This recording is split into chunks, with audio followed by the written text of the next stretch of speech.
Hi guys, today you're going to take Cornell notes. The topic will be early Middle Ages. Since this period of time is so big, we're going to break it down in three.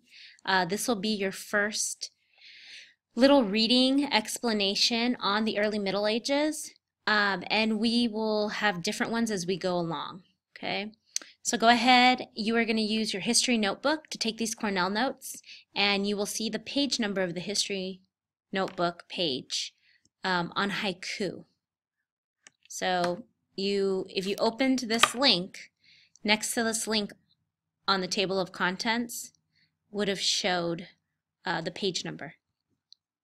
We'll be using 2 pages of your history notebook for these notes.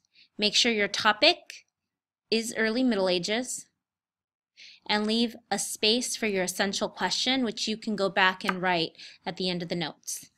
Okay, so go ahead and follow along with me as I read this to you. So you'd like to know about the Middle Ages. First, you'll need to back up a bit. Yes, even before the start of what we refer to as the early Middle Ages, it begins with Rome, or rather the collapse of what was once the mighty Roman Empire, an empire which stretched out across 3 continents. Those 3 continents are Europe, Africa, and Asia.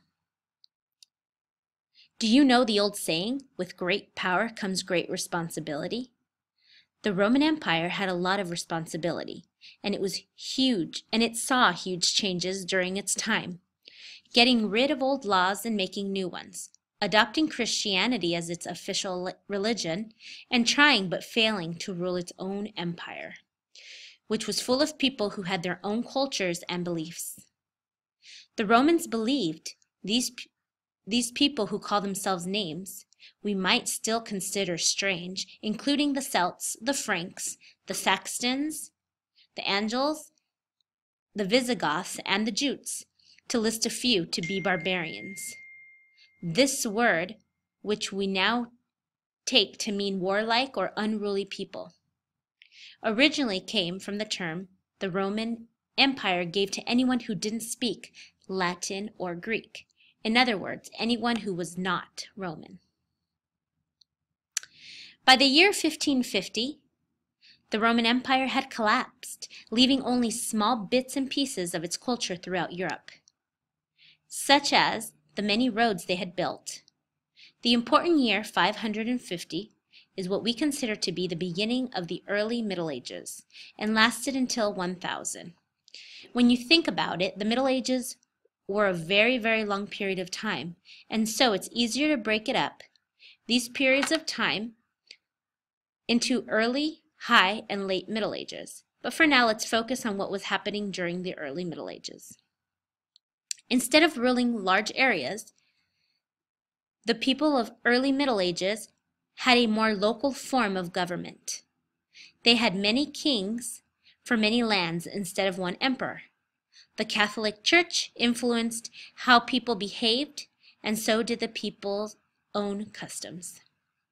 Trying to self-rule or declare what you are in charge of a particular area was difficult, especially when the church also had a lot of power. People handled all of this change by sticking together in their groups, trying to keep order, sometimes with violence, and arranging marriages, which meant a daughter and all her property were given to her husband. Monasteries, or places where people gave lifelong vows to their religions, began to pop up across Europe and spread into the British Isles. There, nuns or monks could receive an education, though any learning would have been in Latin or Greek.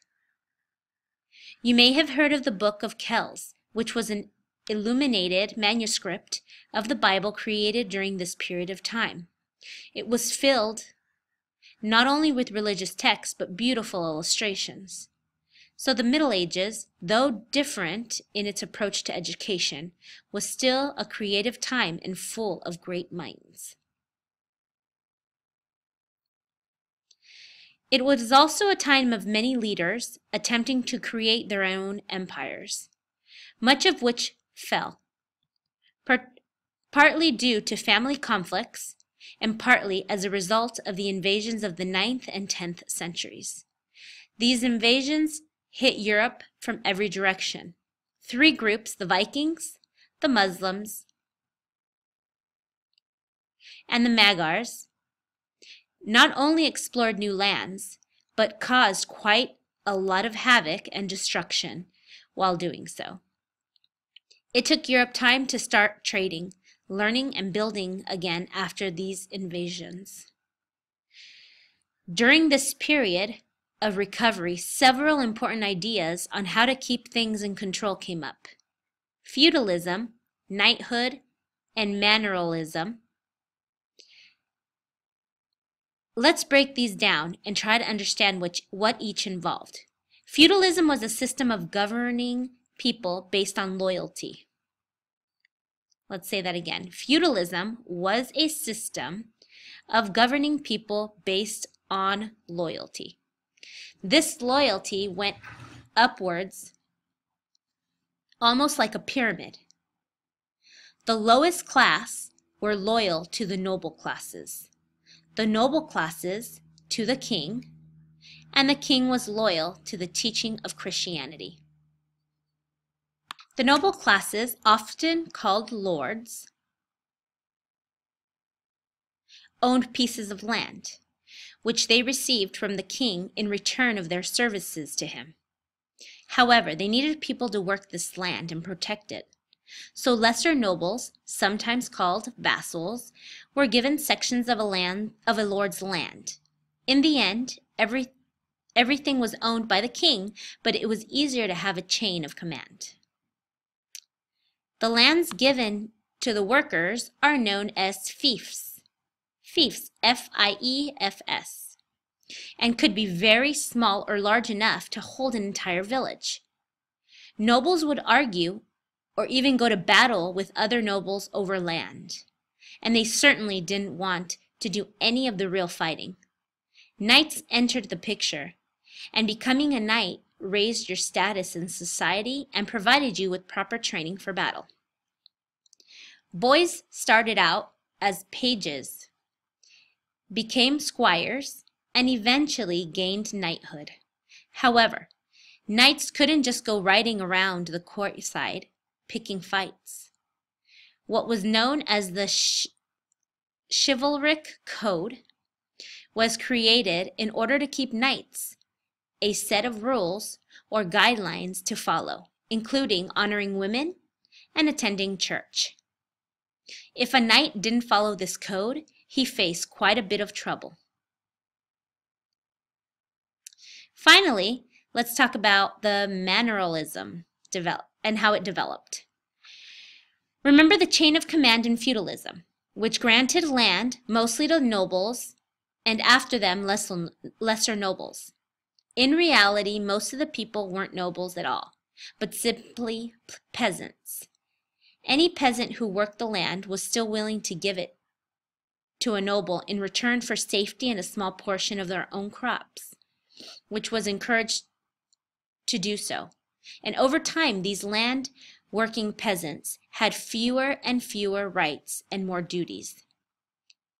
They became known as serfs and spent most of their lives tending to a lord's manor, including making clothes, planting crops, and raising animals. And so, it was for some time, even into the high Middle Ages. So what I want to show you guys is, let me show you an illustration of feudalism and how it worked. You'll see, here's the shape of a pyramid, right? And on the top you have the king. The king would provide, you have the king on the top, next down is the nobles. You then have your knights and vassals and your peasants. Those were the 4 subgroups. As you can tell, the king would give land to their nobles. The nobles provided their knights with land, which was called a fief. The knights gave land and protection to the peasants. But in return, you'll see that each subgroup had a job they had to do. So the peasants would give food and service to the knights, and the knights would give protection and military service to the nobles, and the nobles would then give money and knights to the king. And this system of government is how the Middle Ages ran.